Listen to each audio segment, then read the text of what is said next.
Ambassador of India to Bhutan, distinguished delegates of the Government of India and the Royal Government of Bhutan, ladies and gentlemen, a very good morning. I'm Namgye Choden from the Ministry of Foreign Affairs of Bhutan.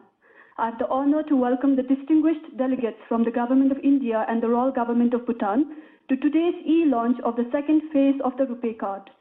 The RuPay card initiative between Bhutan and India was conceived in June 2017 with the aim of facilitating safe and convenient cross-border digital payments between the two countries. We will now proceed to the unveiling of the digital plaque for the launch of the second phase of the RuPay card. For this, I have the honor to request His Excellency Shri Narendra Modi, Honorable Prime Minister of India, and His Excellency Dr. Lote Tshering, Honorable Prime Minister of Bhutan, to jointly unveil the digital plaque.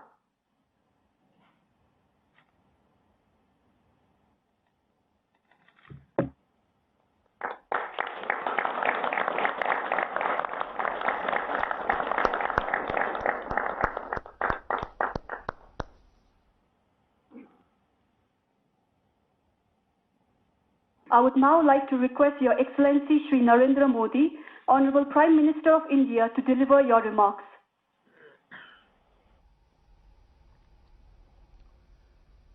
Your Excellency, Leonchen Dr. Lote Tshering जी,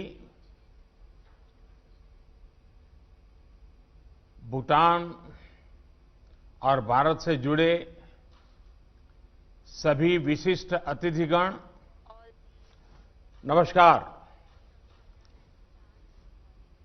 सभी भारतीयों की तरह मेरे मन में भी भूटान के लिए विशेष प्यार और मित्रता है और इसलिए जब भी आपसे मिलता हूं, एक खास अपनेपन की अनुभूति होती है। भारत और भूटान के विशिष्ट संबंध, हमारी विशेष मित्रता न सिर्फ दोनों राष्ट्रों के लिए अमूल्य है, बल्कि विश्व के लिए एक बेजोड़ उदाहरण भी है। पिछले वर्ष मेरी भूटान यात्रा अनेक स्मृतियों से भरी पड़ी है। एक प्रकार से एक एक मिनट कोई न कोई नई घटना, नया उमंग, नया उत्साह, वो यात्रा अपने आप में बहुत ही यादगार थी। हमने अपने सहयोग में डिजिटल, अंतरिक्ष और इमर्जिंग टेक्नोलॉजी जैसे नए क्षेत्रों को शामिल करने के लिए महत्वपूर्ण पहल की थी।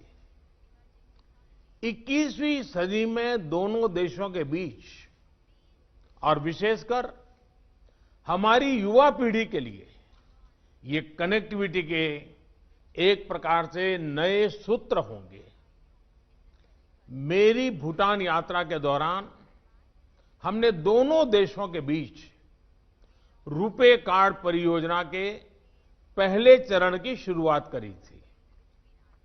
इससे भारतीय नागरिकों को भारतीय बैंकों द्वारा जारी किए गए कार्ड से भूटान में भुगतान करने की सुविधा मिली थी। मुझे ये जानकर खुशी है कि भूटान में अब तक 11,000 सफल रुपे ट्रांजैक्शन हो चुके हैं। अगर कोविड-19 महामारी न होती तो ये आंकड़ा अवश्य ही इससे भी बहुत अधिक होता। आज हम इस महत्वाकांक्षी परियोजना का दूसरा चरण शुरू कर रहे हैं और इसके साथ हम रुपे नेटवर्क में भूटान का एक फुल पार्टनर के तौर पर स्वागत करते हैं। इस उपलब्धि के लिए जिन भूटानी और भारतीय अधिकारियों ने परिश्रम किया है, मैं उन सभी का अभिनंदन करता हूं।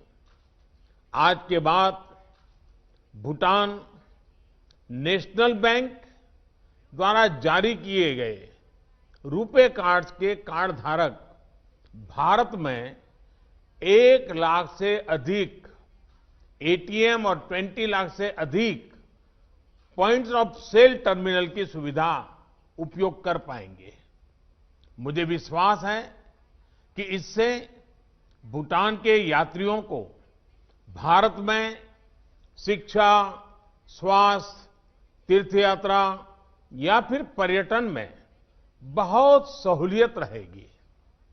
इससे भूटान में डिजिटल ट्रांजैक्शन बढ़ाने में भी मदद मिलेगी। पिछले कुछ वर्षों में भारत में डिजिटल ट्रांजैक्शन में बढ़ोतरी से करोड़ों लोगों के जीवन में बदलाव आया है।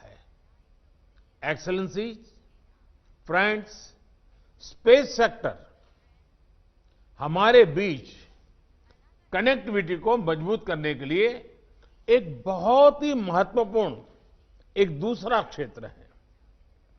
भारत ने स्पेस टेक्नोलॉजी का उपयोग सदैव विकास के उद्देश्य की पूर्ति के लिए किया है। भारत और भूटान इस उद्देश्य को साझा करते हैं। पिछले वर्ष मैंने भूटान में साउथ एशिया सैटेलाइट के उपयोग के लिए ग्राउंड अर्थ स्टेशन का उद्घाटन किया था। मुझे खुशी है कि इस स्टेशन की मदद से भूटान ब्रॉडकास्टिंग और डिजास्टर मैनेजमेंट के लिए साउथ एशिया सैटेलाइट का और प्रभावी उपयोग कर पा रहा है। कल हमने peaceful usages of outer space में सहयोग बढ़ाने के उद्देश्य से एक फ्रेमवर्क दस्तावेज पर हस्ताक्षर किए। इससे दोनों देशों की विभिन्न संस्थाओं के बीच सहयोग का मार्ग प्रशस्त होगा। भारत ने हाल ही में अपने अंतरिक्ष क्षेत्र को प्राइवेट एंटरप्राइज के लिए खोला है। बहुत बड़ा रिफॉर्म किया है। इससे कैपेसिटी, इनोवेशन और स्किल्स को बढ़ावा मिलेगा। मुझे इस बात की विशेष खुशी है कि अगले साल इसरो द्वारा भूटान की सैटेलाइट को अंतरिक्ष भेजने के लिए काम तेजी से चल रहा है। इसके लिए भूटान के 4 होनहार युवा स्पेस इंजीनियर्स दिसंबर में इसरो जाएंगे।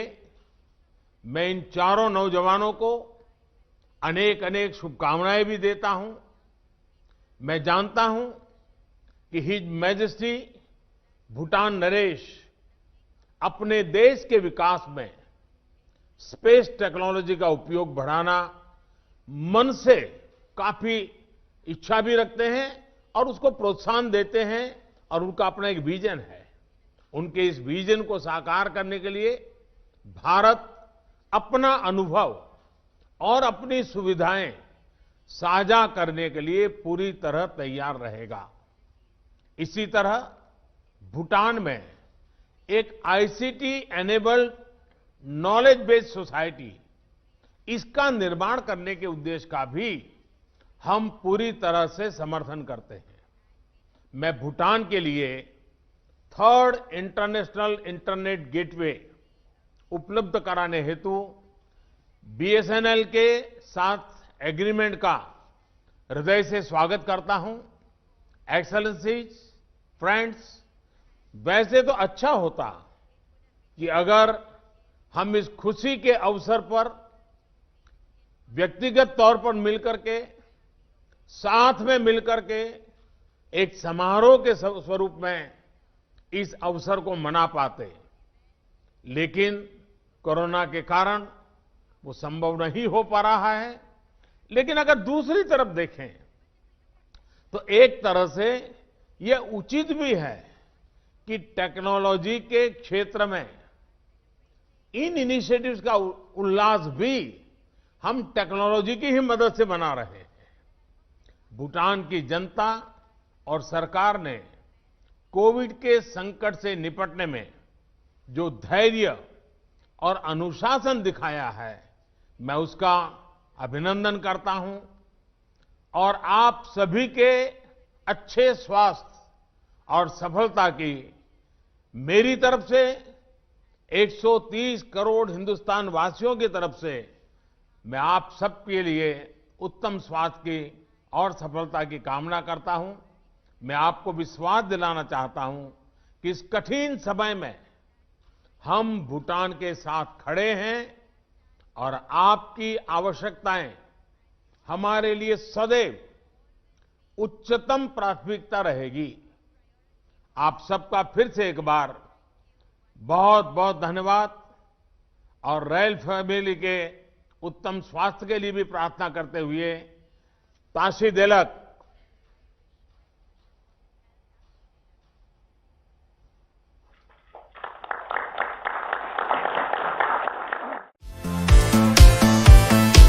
अगर आपको हमारे वीडियोस पसंद आए तो प्लीज लाइक करें, सब्सक्राइब करें और शेयर करें।